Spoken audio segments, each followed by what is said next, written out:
तर आता अजित सर आपल्याला या कथाशिल्पाबद्दल अशी माहिती सांगणार आहेत जी आतापर्यंत तरी कोणाला माहीत नव्हती आणि ते देवगड इतिहास मंडळ यांच्या संशोधनाने ती माहिती आता आपल्यापर्यंत पोहोचणार आहे। तर आता आपण मॅग्नेटमध्ये आधी बघूया नॉर्थ साईड कुठल्या साईडला आहे ती। नॉर्थ इथे आहे, नॉर्थ या साईडला आहे बरोबर, या साईडला नॉर्थ दाखवत आहे। आता आपल्याला जी इथली मेन जादू आहे म्हणजे एक वेगळं काय आहे ते आता आपल्याला अजित सर दाखवणार आहेत। तुम्ही बघू शकता की नॉर्थ तो तिथे दिसतोय। हो बरोबर आहे, या कॉर्नरला तिथे दिसतोय। आणि आता हा पूर्णपणे लक्ष त्या काट्यावर राहून आता बघा इथे आपण ठेवतो, हे बघा बरोबर साऊथ पोलला हा गेलेला आहे। हे बघा फिरायला सुरुवात झालेली आहे, फक्त त्या कॉर्नर वरनं ह्या कॉर्नरला आलेला आहे कंपास आणि तुम्ही क्लिअरली बघू शकता नॉर्थ पोल फिरायला सुरुवात झालेली आहे। हे बघा आणि तो त्या साईडला डायरेक्शन दाखवतोय, मग तो स्थिर सुद्धा राहत नाही, एवढी इथे मॅग्नेटिक फील्ड आहे की कंपास सुद्धा कन्फ्यूज होता। आणि हा चांगला प्रोफेशनल कंपास आहे, तुम्ही बघू शकता डिटेलमध्ये। तर हे आतापर्यंत कोणालाच माहिती नव्हतं। तर आता आपण देवगडमधील एक कथाशिल्प पाहत आहोत। हाय, मी सर्वेश पेडणेकर। आता मी हे देवगडमधील दाभोळ या गावामध्ये, तर मी आहे त्याच्या अपोजिटला बरोबर पोखरबाव गणपती मंदिर आहे। तर गणपती मंदिराच्या अपोजिटच हे कथाशिल्प आहे। तर या कथाशिल्पाची खासियत म्हणजे इथे मॅग्नेटिक फील्ड आहे। मॅग्नेटिक फील्डमध्ये इथे चुंबकीय शक्तीमुळे इथे जर तुम्ही ड्रोन उडवला तर तरी तुम्हाला एरर येतो, तो एरर तुम्हाला क्लिअरली ड्रोनच्या रिमोटमध्ये दिसतो। आणि जर तुम्ही इथे मॅग्नेटिक कंपास जर घेऊन आलात तर तुम्हाला नॉर्थ साईड अपोजिट साईडला दाखवते, म्हणजे अपोजिट नॉर्थ या साईडला असेल तर या साईडला दाखवणार। तरी इथली खासियत आहे या कथाशिल्पाच्या आजूबाजूला चारी बाजूला ती मॅग्नेटिक फील्ड आहे। तरी कशा प्रकारे आहे आणि काय आहे आजच्या व्हिडिओमध्ये आपण डिटेलमध्ये पाहणार आहोत। चला तर मग पाहूया।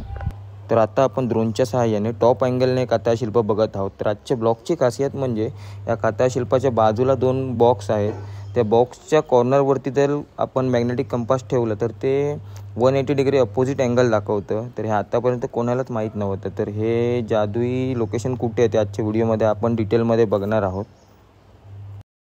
तर आता आपल्याला अजित सर कंपास टेस्ट करून दाखवत आहेत, कंपास कसं फेल होतं ते। नॉर्थ आहे बघा, इथे रेड काटा आहे आणि ह्याला एक सेकंड नॉर्थ आहे। हा, आता इकडे नॉर्थ आहे बरोबर। हा, आता ह्याच्यात मध्ये इथे ह्या चित्रावर ना हा इथे ईस्टला येईल किंवा इथे वेस्टला जाईल किंवा अगदी साईडला होईल किंवा काही म्हणजे स्वतःहून फिरेल इथे। आता हा बघा, हा अदांतरी ठेवलाय आपण, हा स्थिर आहे, म्हणजे मी किती हलवला तरी तो काटा स्थिर आहे, म्हणजे नॉर्थ सोडत नाहीये।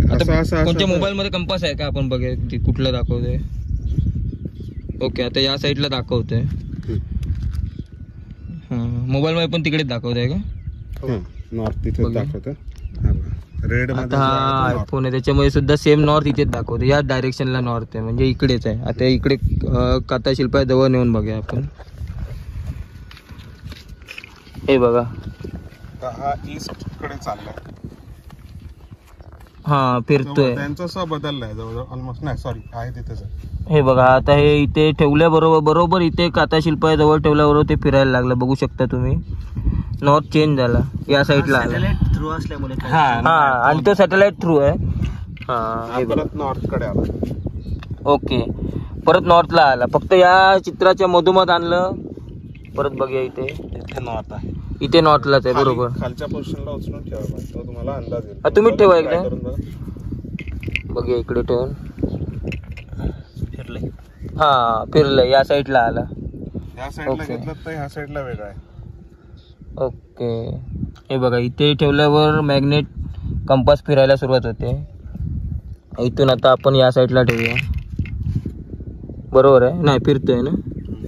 हे बघा, ऍक्च्युअल राहतच नाही, ते फिरत राहते मॅग्नेटिक फील्डमुळे। ओके, कंपास बघा कंटिन्यू फिरत राहते, एक आता शिल्प आहे आणि त्याच्या बरोबर आपण हे मधोमध ठेवलेलं आहे। प्रॉपर मॅजिक बघूया आपण। हा, प्रॉपर बघूया। काय हे जसं चित्र आहे हे पूर्णपणे कोरलेलं आहे आणि इथे तुम्ही जर बारीक नजरेने बघाल तर एक स्क्वेअर आहे तयार केलेला। हा, कथाशिल्पाच्या बाजूला। ओके, बघा आमच्या कन्सेप्ट मधून गॉगल असेल तर पटकन दिसेल, तो स्क्वेअर आहे एक। हा, ही लाईन दिसते, ही बघा, ही लाईन ही। हा, स्क्वेअर आहे बरोबर। आता एक एल स्पष्ट दिसतोय त्याचा। ओके, थांबा, कंपास बघूया आपण। हा, बघितलं। ओके, हा, आता इथे ठेवलाय बघा, हा असं नॉर्थच आहे, प्रॉपर नॉर्थच दाखवतो। ओके, हा नॉर्थ आहे, हो थोडं पाठीवर। ओके ओके हा स्क्वेअर आहे. बघा नॉर्थ आहे. हा हा आता बघा काय आहे.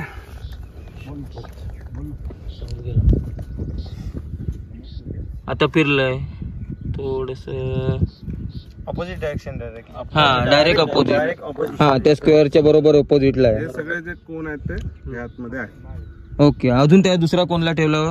नाही एवढंच. 2 कोण आहेत दोनच ते. कोण. या 2 कोणावरती तो चेंज होतो. कोण आहेत आणि हा. त्या 2 काटकोनावर पूर्णपणे म्हणजे हा पूर्णपणे डायरेक्शन चेंज करतो. इथे Opposite. नॉर्थ आहे आणि त्या साईडला तो नॉर्थ दाखवतो.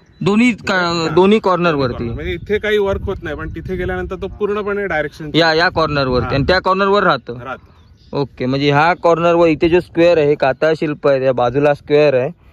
तर हा स्क्वेअर तुम्ही बघू शकता. आपल्याला मोबाईल मध्ये आता थोडं एक्सपोजर कमी केलं तर क्लिअर दिसेल. तर ह्या बॉर्डर आणि ह्या बॉर्डर वरती ते चेंज होतं परत वेगळं दाखवतं. ओके त्या स्क्वेअर सुद्धा कोरलेला आहे. त्याची पण खासियत काय असेल ते पण तुम्हाला एवढं डिटेल माहित नाही. आतापर्यंत इतिहास संशोधन मंडळाने आजच्या तारीखपर्यंत साधारण 180 ते 190 पर्यंत कातशिल्प देवगड तालुक्यात मध्ये शोधले. आणि आमची पूर्ण जी कोकण इतिहास परिषद आहे यांच्या माध्यमातून जर काम करत असू तर आपण मुंबई पासून जर विचार केला तर रायगड पासून सुरुवात होते ती अगदी गोव्याच्या बॉर्डर पर्यंत आपण गोव्यापर्यंत ऑलमोस्ट आपण कातशिल्प बघितलेत. आणि त्या कातशिल्पांच्या नोंदी ज्या झाल्यात त्या आता 650 आहेत टोटल कातचित्रांच्या. आणि ह्या अभ्यासातून किंवा ह्या निरीक्षणातून आपण असं म्हणू शकतो की सिंधुदुर्गात मध्ये किंवा कोकण पट्ट्यात मधला जो जांभा खडक आहे त्याच्यावर एक अशी वस्ती म्हणण्यापेक्षा तिकडे एक संस्कृती अशी नांदत होती. त्या संस्कृतीला जांभा संस्कृती म्हणायला काहीच हरकत नाही कारण की ह्या जांभ्या खडकावर हा जांभा खडक आहे आणि जांभा खडकावर जी राहिलेली संस्कृती होती ती जांभा संस्कृती असं म्हणायला काहीच हरकत नाही. जसं की या अगोदर आपण सिंधू संस्कृती हडप्पा संस्कृती या संस्कृती बघत आलो तशीच ही एक संस्कृती आपण या पुढच्या काळात मध्ये याचं संशोधन अजून करणार आहोत. इथे राहणारी ती संस्कृती होती या दगडामध्ये. ओके तर हे हिर्लेकर यांनी हे रिसर्च केल्यानंतर हिर्लेकरांनी ह्या संदर्भात मधली पूर्ण डिटेल ते आधी त्यांनी इंडॉलॉजी केलेलं आहे. मूर्तीशास्त्रात मध्ये त्यांचं इंडॉलॉजी पोस्ट ग्रॅज्युएशन झालेलं आहे. ओके ओके त्यामुळे त्या मूर्त्यांचं त्यांना विश्लेषण योग्य रीतीने करता येत होतं. आणि ज्यावेळेस कातशिल्प ज्यावेळेस हा प्रकार ज्यावेळेस सुरू झाला त्यावेळेस असं जाणवलं की बोला असं जाणवलं की इतिहासात मध्ये ह्याचा उल्लेख कुठेच नाही. ओके आणि कुठल्याही पुस्तकात त्याचा उल्लेख झालेला नाही. इव्हन ॲट इंग्रजांच्या ह्या लक्षात न आलेला विषय हा होता. ओके ओके मग त्या मनाने आता जो हा विषय मिळालेला आहे त्या विषयावर अजून रिसर्च होणं गरजेचं आहे. ह्यामागे काय मेसेज आहेत हे जाणून घ्यायची खरोखर गरज आहे. जर ते कंपास जरा दाखव. किती वर्ष जुने आहे हे? साधारण 2,500 ते 3,000 वर्षापूर्वीच आहे. 2,500 सनला आता आपल्याला 2023-24 आहे. 23 आपण मागे टाकला आता 24 कडे होतो. म्हणजे 2000 वर्ष कंप्लीट झालेले आहेत. त्याच्या आधी एक 500-600 वर्ष. तर हे कातशिल्प जे आपण बघितलं त्याच्या बाजूला स्क्वेअर आहे हे सहसा कोणाला माहित नाहीये. फक्त हे आपले अजित सर आणि जे देवगड इतिहास संशोधन मंडळाचे मेंबर आहेत त्यांनाच हे माहिती. हे आतापर्यंत तरी कोणाला माहित नव्हतं. हो आतापर्यंत केला नव्हता हा विषय. कारण कसं व्हायला लागलं की युट्यूबर्स बरेच जण आले आणि बरेच जणांचं मत असं होतं की हे आम्ही शोधून काढलं. प्रत्येकाचं तुमच्या माध्यमातून हा मुद्दाम मी विषय काढला की बाबा तुम्ही जर शोधून काढलं तर तुम्हाला हे का नाही दिसलं. बरोबर आहे. ज्यांनी डिटेल स्टडी केलंय त्यांनाच हे माहिती आहे. म्हणजे इथे बाजूला स्क्वेअर आहे त्याच्या बाजूला एवढं सुद्धा आहे. हा स्क्वेअर आहे कोणत्या लक्षात सुद्धा येत नाही इथे असं आहे ते. आणि इथे ते या स्क्वेअरच्या कोणावर दिसतं नॉर्थ आणि दुसरा इथे आहे ना. पुढे पुढे पुढे पुढे जरा पुढे अजून पुढे बस मागे पाठी पाठी पाठी मागे मागे मागे थोडं इथे हा बरोबर इथे हे बघा ना. हे बघा हा बरोबर. हे बघा इथे स्क्वेअरच्या त्या कॉर्नरवरनं इथे आणल्यावर लगेच कंपास उलट फिरते बघू शकता तुम्ही. हे बघा हे बघा मग अशी स्क्वेअरच्या या कॉर्नरला बरोबर नॉर्थ आहे बघा लगेच फिरलं बघू शकता. एक सेकंड. तर आता आपण देवगड मालवण रोडला आहे, त्या साईडला पोकरबाव गणपती मंदिर आहे. तर मंदिराकडनं इथे काथाशिल्पाकडे जायला एक पायवाट आहे, आपण ही बघू शकता. इथे पहिली मंदिर आहे, समोरून वाट होती, ती पण मी तुम्हाला दाखवतो. तिथून सुद्धा आहे, पण ती बंद करण्यात आली. आता ही वाट आहे ना? हां, तर ही छोटीशी वाट आहे बघा.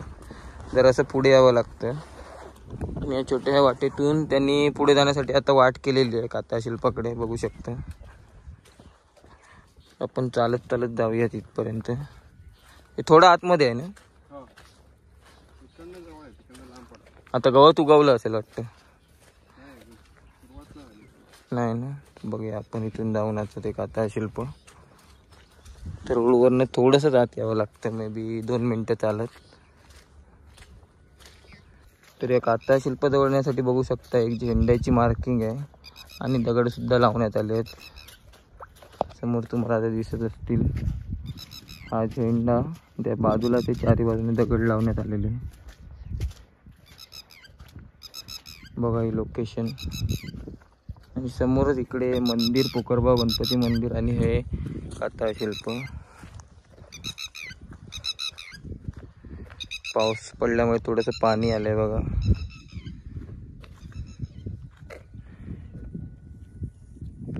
तर आता आपण जे व्हिडिओमध्ये काथाशिल्प पाहत आहोत, त्या काथाशिल्पाबद्दलची माहिती आपल्याला अजित ठक्कर सर देणार आहेत. तर हे देवगड इतिहास संशोधन मंडळाचे मेंबर आहेत, तर ते आपल्याला स्वतःबद्दल आणि त्या काथाशिल्पाबद्दल सुद्धा संपूर्ण माहिती सांगतील. नमस्कार, मी अजित ठाकर. मी इतिहास संशोधन मंडळाचा एक सदस्य आहे आणि इतिहास संशोधन मंडळाची स्थापना काही 7 फाउंडर मेंबरांनी केली, त्यापैकी मी. पर्यटन या दृष्टिकोनातून आपण काम करत असताना पर्यटन वाढीसाठी काही नवनवीन उपक्रम आपण राबवत होतो. त्या उपक्रमांमध्ये इतिहासाच्या संदर्भात मधली माहिती ही लोकांपर्यंत पोहोचावी यासाठी आम्ही प्रयत्नशील राहिलो. त्याचप्रमाणे ज्यावेळेस आम्ही अशीच एखादी इतिहासाची टूर करत असताना आम्हाला बाजूलाच एक जे पोकरबाव गणपती आहे, त्या पोकरबाव गणपतीच्या आजूबाजूचे काही मंडळी माझे मित्र होते. त्यांनी एक साधारण 2009 साली मला एक इकडची दंतकथा सांगितली होती आणि त्या दंतकथेमध्ये इथे महापुरुषाचा गड अशा किंवा महापुरुषाचं ठिकाण या संदर्भात मध्ये मला माहिती दिली होती.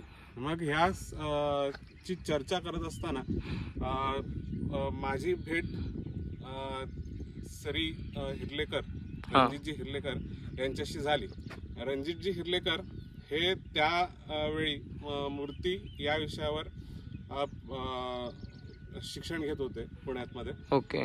तर त्याच दरम्यान त्यांच्याकडे काही जे मित्र त्यांचे जे आहेत, डॉक्टर रिजबूट सर यांच्याशी त्यांचं बोलणं झालं. तर त्या दरम्यानच लाड सरांनी एक काथाशिल्प रत्नागिरीमध्ये शोधून काढलं होतं आणि ह्या संदर्भात मध्ये काम करावं असं हिर्लेकरांनी रिजबुडांना सांगितलं.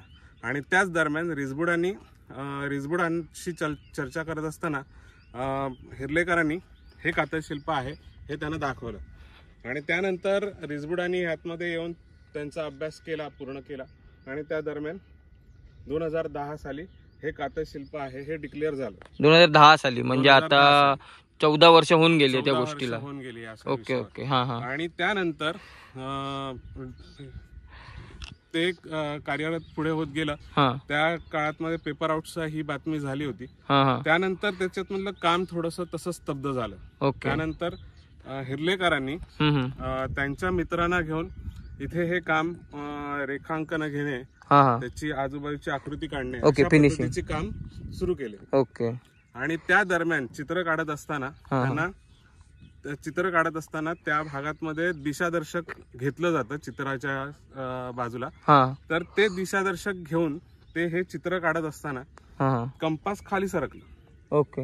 वहीवरून खाली सरकल्यानंतर ती दिशा त्यांना वेगळी दिसल्यासारखी वाटली. त्यांनी परत करेक्शन करण्यासाठी परत नॉर्थ त्यांनी जे पेपरमध्ये काढलेलं नॉर्थ हे एका ठिकाणी होतं. ओके. आणि जमिनीवर पडलेलं जे कंपास आहे त्याच्यावरच जे नॉर्थ आहे ते वेगळं दिसत होतं. मग या त्यांच्या ज्या उत्कंठेने त्यांनी ते वेगवेगळ्या दिशेला ते कंपास ठेवण्याचा प्रयत्न केला. वेगवेगळ्या ठिकाणी ते वेगवेगळी दिशा दाखवत होतं. ओके. आणि या त्यांच्या या एक्सपेरिमेंट नंतर त्यांनी त्यांच्या मित्रांना, ते त्याच्याबरोबर जे संशोधक आले होते, त्या संशोधकांना घेऊन परत एकदा आजूबाजूचा भाग कंपासने शोधून बघितला. आजूबाजूच्या कुठल्याच भागात मध्ये ते कंपास फिरत नाही, तर ह्याच कातळशिल्पावर हे कंपास दिसतं. या भागामध्ये ते कंपास अपोजिट साइडला नॉर्थ.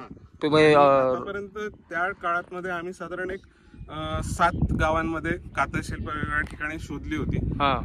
असा प्रकार तिथे कुठेही झालेला नव्हता. ओके. हा पहिला प्रकार आम्हाला तिथे आढळून आला. त्यानंतर मग जे आम्ही एक पेपरमध्ये ते आम्ही डिक्लेअर केलं. त्यानंतर बरेच युट्यूबर्स किंवा संशोधक ह्या भागात मध्ये येऊन त्यांनी व्हिडिओ तयार केला. आणि अशा रीतीने हे कातळशिल्प युनिक आहे हे जाणवून आलं. ओके. ही कातळशिल्प अशी जी जिथे कंपास काम करत नाही, ही कोकण पट्ट्यात मध्ये आतापर्यंत सापडलेली 2, आणि तिसरं एक प्रयोगांती सुरू आहे. म्हणजे त्याच्यावर अजूनही दुसरं कुठे आहे? दुसरं आहे ते जसं की आता आपण म्हणतो नाणार प्रकल्प तिथे. ओके. ओके. त्या भागात मध्ये देवाचे गोठणे म्हणून भाग आहे. आणि त्या भागात मध्ये असंच एक मानवी आकृती आहे. तरी ही एक कमरेपासून खालची आकृती आहे. आणि ती जी आहे ती पूर्णपणे देवाचे गोठणे म्हणून जो भाग आहे तो पूर्ण मानवाकृती आहे. 12 फुटाचा तो माणूस आहे आणि त्याच्या बेंबीवर बरोबर ते कातळशिल्प ओके चेंज होतं. तर हे कातळशिल्प बघायला अजून सुद्धा लोक आले. तुम्हाला कसं कळलं इथे आहे ते? म्हणजे आमच्या फ्रेंड कडून कळलं का फ्रेंड इथे एकदा येऊन गेलेला. त्यांच्यामुळे तुम्ही आले इथे बघण्यात. तुम्ही पण कंपास घेऊन आले की? मोबाईल कंपास आहे. चेक करण्यासाठी आले. हे पर्यटक सुद्धा आलेले आहेत. सॅटेलाइटशी कनेक्ट असतं. जे विदाउट सॅटेलाइटशी कनेक्ट आहे ते तुमचं इथे हे होणार. ओके. ओरिजिनल मॅग्नेट आहे त्याच्यामध्ये ते होणार. मॅग्नेट असं नाही, ह्याच्यामध्ये कसं असतं, हवा बंद हा पोर्शन असतो आणि ह्याला एक सेंटर हे असतो. त्याला जी ग्रॅव्हिटी जी लोखंडाची पट्टी असते आणि ती अधांतरी लटकवलेली असते. ओके. ती जशी तुमचं म्हणजे नॉर्थ पोल आणि साऊथ पोल. ओके. हा जो त्याचा कनेक्टिव्हिटी असतो ह्याचा लोखंडाचा हा हेच आहे. तर त्याप्रमाणे जर तुम्ही त्याच्याशी कनेक्ट असाल तर हे डायरेक्ट त्याला ग्राउंड मिळतं. ओके. ग्राउंड मिळतं आणि ते दाखवतं. ओके. थांबा एक सेकंड. गेस केलात तर ही एक मानवाकृती आहे. ही महिलेची कमरेच्या खालची आकृती आहे. तरी पर्यटक आलेले. त्या काळात मधल्या गोष्टी साधारण त्याच्यात आहेत. यातमध्ये कंबर आहे. कंबर त्याच्यावर मेकला साधारण दिसतात. म्हणजे जर प्रॉपर डिझाईन केली तर मेकला म्हणजे वेगळ्या प्रकारचे धातू असू शकतात, नाहीतर पानं वगैरे अशा पद्धतीचं हे असा हा पट्टा आहे कमरेवर इथपर्यंत हा पूर्ण पोर्शन. त्याच्यानंतर खाली हा पाय आहे. पायाच्या पुढचा जो पोर्शन आहे त्याच्यात तोडे आहेत, वेगवेगळ्या प्रकारचे वाळे आहेत आणि ते अलंकार रूपी आहे. इकडनं पूर्ण बोट जी आहेत त्या बोटांपर्यंत त्याचं हे असतं, अलंकार वापरले जातात. पायावर काही प्लस मायनस सारख्या सिग्नेचर्स असतात. आता ह्या तुम्ही सध्याच्या काळात कुठे बघाल तर साऊथ आफ्रिकेमध्ये, म्हणजे साऊथ आफ्रिकेचं मी डायरेक्ट उदाहरण का देतो तर साऊथ आफ्रिका काही काळापूर्वी ही भारताशी किंवा कोकणाशी अटॅच होती आणि निसर्गाच्या वेगवेगळ्या बदलामुळे हे दोन्ही खंड वेगवेगळे झाले. तर त्याच्यामुळे इकडे जसं नॅचरली जसे हे दिसतात आपल्याला तसेच तिथे सराउंडिंग आहे. म्हणजे हीच जांभा खडक तिथे आहे. तर मग त्याच्यात मध्ये जे जथ्थे अजून आहेत, म्हणजे काय म्हणतात ना, आदिवासी पाडे, जांभा एक जात आहे तिथे साऊथ आफ्रिकेत. आणि त्यांच्याकडे अजूनही जसे सण वगैरे होतात त्यांच्याकडे अशा प्रकारचा पेहराव केला जातो. म्हणजे तुम्ही डिस्कवरी मध्ये वगैरे बघू शकता. आम्ही त्या रिसर्च मध्ये त्या काही फोटोज वगैरे मिळाले, त्याच्यामध्ये ह्या सगळ्या गोष्टी आम्हाला तिथे जाणवतात. मग हे कनेक्शन थोडस तिथे आहे. म्हणजे आता जर तुम्हाला कल्चर बघायचं झालं तर ते तिथे दिसेल. आता ह्यातमध्ये ह्यांनी असं का वापरलं असेल असा बऱ्याचदा प्रश्न होतो की इथेच का हे चित्र वापरलं गेलं. तर बऱ्याचदा ठिकाणी आपण असं बघितलं गेलंय की इथे पूजन वगैरे केलं जातं. म्हणजे अशा प्रकारच्या आकृतीकडे अजूनही पूजन केलं जातं. आता इथेच बघा, हा पुकरबावचा एक जागृत देवस्थान आहे, त्याच्या बाजूलाच हे चित्र आहे. मग इथे असं पूजन केलं जातं. म्हणजे रत्नागिरीच्या काही ठिकाणी मानवाकृती जिथे आहेत तिथे सगळीकडे पूजन केलं जातं. मग हे पूजन का केलं जातं, तर मग हे अजूनपर्यंत कसं चालत आलं, 2500 वर्षापासून हे आतापर्यंत कसं चालत आलं, तर आपलं म्हणजे जसं की तुमचे आई वडील असतील, तुमच्या कुलदेवतेला जात असतील, मग ते तुम्हाला फॉलो करायला सांगतात की बाबा ही आपली कुलदेवता, ही आपली ग्रामदेवता, अजून काही कोण काही गुरु वगैरे घेतो. मग त्याप्रमाणे हे कदाचित तुम्ही समर्थांच्या बैठकीला वगैरे बसत असाल, तर मग ती जी फॉलोअप तुम्ही जर करताय तर मग तो तुम्ही पुढच्या पिढीला देता, पासऑन करता. तसंच हे पासऑन झालेलं आहे. आता हे त्यांनी त्या काळामध्ये ह्याला देव का मानले हा प्रश्न असतोच. आता हेच आमचे ड्रोनवाले आहेत, ह्यांनी पहिला आमचा फोटो, हे मुंबईतच असतात, ह्या जागेचा पहिला ड्रोन शूट ह्यांनी केला होता. तर त्यातमध्ये त्यांना मेसेज जो आला होता त्या ड्रोनच्या कॅमेऱ्यावर, की त्यांनी काय सांगितलं होतं की इकडे वेगवेगळ्या प्रकारचे मेटल्स आहेत, त्यांना तुम्ही साईडला करा, मग ड्रोन प्रॉपर उडेल. मग हा इकडे कुठेतरी क्लू येतो की अरे इथे कुठेच काही नाहीये, मग कसं काय हे होतं. तर मग त्याचा विचार केला गेला, तर मग ह्या जांबा खडकात किंवा ह्या पर्टिक्युलर ह्या प्लेसमध्ये वेगवेगळ्या प्रकारचे धातू ह्यातमध्ये अनपॉलिश मध्ये असतील, म्हणजे रॉ मटेरियल मध्ये असतील. ते ज्यावेळेस हे क्रश होईल आणि त्याच्यावर प्रोसेसिंग केली जाईल, त्यावेळेस त्याच्यातमध्ये बॉक्साईड मिळेल, मँगनीज मिळेल, लोखंडाचे काही गोष्टी भेटतील, त्याच्यातमध्ये पोलाद वगैरे अशा पद्धतीचं काहीतरी मिळू शकेल. मग अशा त्या काळात मधल्या माणसाला ज्यावेळेस धातू त्याच्या हातात आला, मग तो लोखंड असेल, त्यावेळेस तो स्वतः सिक्युअर झाला, स्वतःसाठी तो काहीतरी करू शकला. त्याच्या अगोदर माणूस भित्रा होता, म्हणजे वन्य प्राण्यांना, सगळ्यांना किंवा सगळ्या गोष्टीला तो घाबरायचा. मग त्याच्यामुळे तो डोलीतमध्ये किंवा झाडावर चढून असा तो राहायचा. स्वतःचा उदरनिर्वाह सुद्धा त्याला करता प्रॉपर येत नव्हतं. ज्यावेळेस त्याच्या हातात धातू आला, तो ह्याच इकडच्या सारख्याच दगडातून कुठनं तरी त्याला मिळालेला होता, आणि मग त्याने त्याची स्वतःसाठी शिकार केली, स्वतःचं रक्षण करू शकला. त्यानंतर तो स्वतः माणूस असा गणला गेला, नाहीतर तो प्राणीच होता. मग आपल्याकडे जो कोणी काही देतो त्याला आपण देव मानतो. म्हणजे आपल्या आई वडील जसं आपल्याला काही देतात, म्हणजे संगोपन जसं करतात, त्याप्रमाणे आपण त्यांना आई वडील या दृष्टिकोनातून बघतो, मग त्याची पूजा करतो. म्हणजे आपण जर समजा एखादी गाडी जरी घेतली तर त्या डायसवर आपल्या आवडत्या देवाचा फोटो किंवा मूर्ती लावतो, त्याप्रमाणे त्याला इथे रूपांतरित केलं आणि त्याची तो पूजा करू लागला. असं बऱ्याचशा ठिकाणी आहेत. म्हणजे आतापर्यंत जेवढी आम्हाला कातशिल्प मिळाली त्याच्यातमध्ये मोठमोठे मांड आहेत, आणि त्या मोठमोठ्या मांडांची साईजच जवळजवळ 28x22, 30x35 असे मोठमोठे मांड आहेत. आणि त्याच्या आजूबाजूला एक मानवाकृती ही आणि दुसरी एक मानवाकृती असते. अशा प्रकारचं ह्याचं एक महत्व आहे, आणि इकडच्या लोकांना ते जाणवलं, त्याप्रमाणे ते त्याची पूजा करतात, इथे साईन वगैरे करतात, त्याप्रमाणे चालतं. सगळ्याच गावांमध्ये जवळजवळ काता शिल्पांची पूजा केली जाते. ओके. ओरिजिनल मॅग्नेट जेव्हा तुम्ही यूज करता तेव्हाच फक्त तो काम करतोय. मोबाईलच्या ग्रॅव्हिटीमुळे तो तिथे त्याच्याशी संपर्क होत नाही. त्याचा मोबाईल तुमच्या जीपीएस ला कनेक्ट असतं ना, जीपीएस सॅटेलाइट वर चालतं, कनेक्ट होतो, हा, बरोबर दिशा तो सॅटेलाइटच. हो हो. जेव्हा तुम्ही यांनी सांगितलं की एखादी ओरिजिनल वस्तू आहे, अर्थिंग लागतं ओरिजिनल. लवकर याच्यात काय संदेश आहे तो सर्वांना हे जे कातशिल्प सहल जर करायचे असेल ना, तर तुम्हाला प्रॉपर गाईडच घेऊन जायला हवं, तरच तुम्हाला ह्या सगळ्या गोष्टी करणार. नाहीतर तुम्ही याल आणि सेकंदात परत झाला, अरे काय नाही ते फोटो आहे फक्त. आम्ही पण आता आलेलो, तुम्ही नसते भेटले तर आम्हाला समजलं असता हा असा फोटो आहे, कोणतरी कोरून इथून निघून गेलाय आणि चुकून कोणाला तरी भेटलाय म्हणून तो फोटो काढतो आपण. हे हेरिटेज वॉक आपण घेतो, देवगडमध्ये हेरिटेज वॉक आपण घेतो कोकण इतिहास परिषदेच्या ह्याच्यातून. आणि जर आपल्याला मला व्हिजिट करायचं झालं तर माझं हॉटेल आहे तिथे, हॉटेल तिखला म्हणून. तिथे तुम्ही कोणाला म्हणजे समजा जर कोणाला याच्यात मधली माहिती हवी असेल तर त्याला तिथे व्हिजिट करायला सांगा. आपण नोव्हेंबर नंतर ह्या हेरिटेज वॉक घेतो, त्याच्यातमध्ये केव्स टेम्पल्स असतात, त्याच्यानंतर हे कातशिल्प आहेत, त्याच्याशिवाय गड किल्ले, या संदर्भात मध्ये माहिती. आपण 2 दिवसाच्या टूर आहेत, 1 दिवसाची 2 दिवसाची टूर आहे. कार्ड घेतो तुमचा, कार्ड आता आणलेलं नाही, पण तुम्ही नंबर हे घेतो. करू आता शकता. तुम्ही आता हा, नंबर सांगू ब्लॉग शकता. मध्ये हा, बनवलं ब्लॉग first मध्ये time. मिळेल. हा. तर आम्ही पण बघतो काय ब्लॉग आहे ते, हम्म. घेतो आम्ही माहिती. चालेल. त्याच्यात मध्ये बाकीच्या बऱ्याचशा तुम्हाला गोष्टी मिळतील. सर्व काता शिल्प कव्हर होणार आहे. चालेल. सर्वेश पेडणेकर ब्लॉग्स म्हणून आहे, युट्यूबला आहे, तुम्हाला भेटेल. पाठवतो एखादा नंबर, तुम्ही शेअर करा.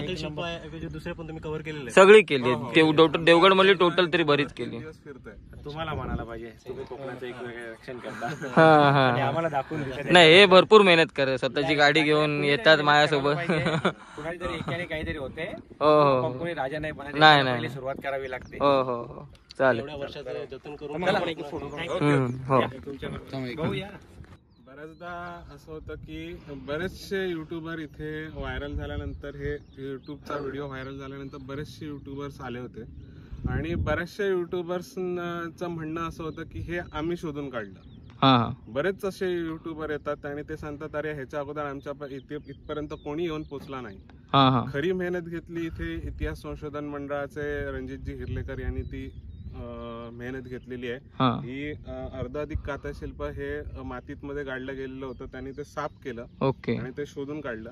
त्यानंतर त्यांच्याकडे काही युट्यूबर्स त्यांच्यापर्यंत गेले आणि त्यांच्याकडनं माहिती घेऊन नंतर ते इथपर्यंत आले. हा, आणि त्यांच्याकडे इथे आल्यानंतर त्यांना एवढंच माहिती होतं, ते पेपर आउट झालेलं होतं म्हणून ह्या कातशिल्पावर काही भागात मध्ये कंपास चेंज. हे ओके. एवढंच त्यांना माहिती होतं. हा. पण आज तुमच्या माध्यमातून मला हे सांगावंच वाटतंय, ते जे म्हणतात की मी पहिला इथे आलो असं म्हणणारे जे आहेत, त्यांनी हे पाहावं की ह्याच्या आजूबाजूला सुद्धा काही ठिकाणी कातशिल्पात मध्ये च्या बाहेरच्या बाजूला कंपास चेंज होतं. ते पूर्णपणे विरुद्ध बाजूला जातं, म्हणजे पूर्ण opposite. नॉर्थच्या विरुद्ध बाजूला साऊथ आहे, हा. तसं जे नॉर्थच्या विरुद्ध बाजूला साऊथ जातं. हे ओके. आपण प्रयोगांती तुम्हाला दाखवणार. हा. आणि हा व्हिडिओ मुद्दाम आपण ह्या गोष्टीसाठी करत आहोत की जे हे मी केलं किंवा मी दाखवलं असं जे म्हणणारे आहेत त्यांच्यासाठी हा व्हिडिओ मी ओके. स्पेशल करतोय. जेव्हा मी पण इथे या लोकेशनला आलेलो, म्हणजे एक 3 वर्षापूर्वी, तेव्हा मला सुद्धा हे माहित नव्हतं. फक्त तिथलं माहित होतं, कारण मला बाळाने तेवढी माहिती दिली लक्ष्मणने. ज्यांनी ह्या कातशिल्पाचा अभ्यास केला, हा हा. त्यांनाच इतिहास संशोधनाच्या ग्रुप मधल्यांना तेवढा विषय माहिती ओके, ओके. सदस्यांनी. हा विषय माहिती नव्हता. Okay okay. तुम्ही आज दाखवतो. हा, तर ही माहिती आपल्याला पहिल्यांदाच दिसणार आहे. तर इथे काय स्क्वेअर आहे ना? हा एक स्क्वेअर आहे चित्राच्या बाजूला. एक ओके. अस्पृश्य हा, धुरकट झालेला स्क्वेअर आहे, बरोबर. आणि त्या स्क्वेअरच्या 2 कॉर्नर आहेत, 90 एक डिग्री. कोपरा आहे, त्या ओके. कोपऱ्यात मध्ये मी ठेवलेला आहे हे. तर या काताशिल्पाजवळ आता मी आलेलो, तर त्या काताशिल्पाबद्दल आपल्याला अजित तटकर सर यांनी डिटेल माहिती दिली, कारण त्यांनी आणि त्यांच्या टीमने इथे बराच रिसर्च केला. मी मे बी 3 ते 4 वर्षापूर्वी इथे जेव्हा आलेलो तेव्हा मला सुद्धा माहित नव्हतं या काताशिल्पाच्या मध्ये फक्त मॅग्नेट फेलला ते एवढं माहित होतं, आणि माझ्या ड्रोनमध्ये एरर यायचा. मी ड्रोन उडवलेला तर ड्रोन धावत त्या साईडला जायचा. इथे त्या मॅग्नेटिक फील्डमुळे मला खूप ड्रोन उडवताना एरर आले, त्यामुळे यावेळी मी ड्रोन सेफली उडवला आणि लगेच खाली घेतला. जास्त फ्लाय तर मी ड्रोन केला नाही. पण या काताशिल्पात खूप स्ट्रॉंग मॅग्नेटिक फील्ड आहे. ती काय इथे कुठले मेटल धातू आहे काय आहे ते माहित नाही, पण तिथे सुद्धा बाजूला एक स्क्वेअर आहे, त्या स्क्वेअरला सुद्धा जादू होते, ते सुद्धा आपल्या आजच्या व्हिडिओमध्ये आपण बघितलं. तर हा व्हिडिओ आपल्याला आवडला असेल, आपल्या चॅनलला लाईक, शेअर आणि सबस्क्राईब नक्की करा. तर मला ही सर्व माहिती दिल्याबद्दल देवगड इतिहास संशोधन मंडळ यांचे सुद्धा मी आभार मानतो. थँक्यू. पोखरबाव गणपती मंदिर आहे बघा, हे बाजूलाच आहे. तर काताशिल्पाकडून आपण निघालो आणि इथे मंदिरामध्ये आता आपण जाऊया.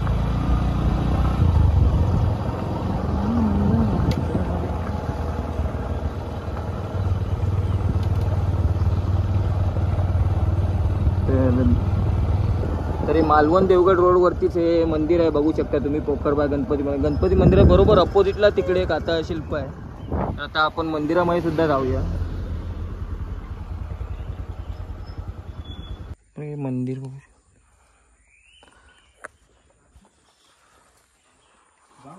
हो चालेल. आता आपण मंदिरामध्ये चाललोय, बघू शकता तुम्ही. गणपती मंदिर आहे.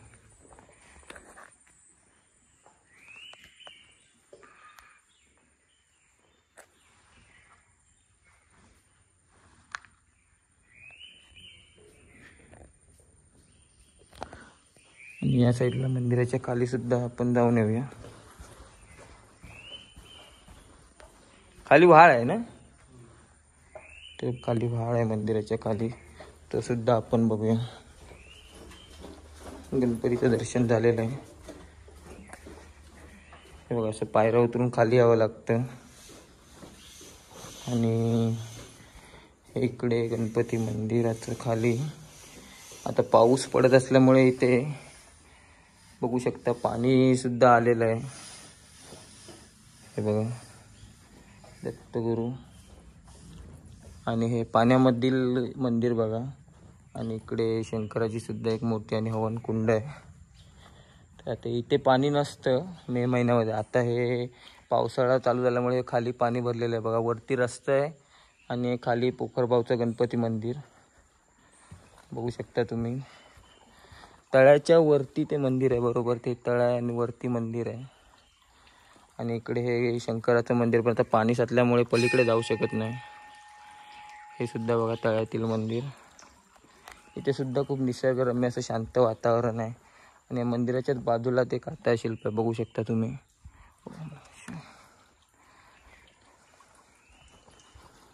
हे पाण्यामधील मंदिर आहे. आणि इकडे सुद्धा आहे पोखरबाव तळ्यातील गणपती मंदिर.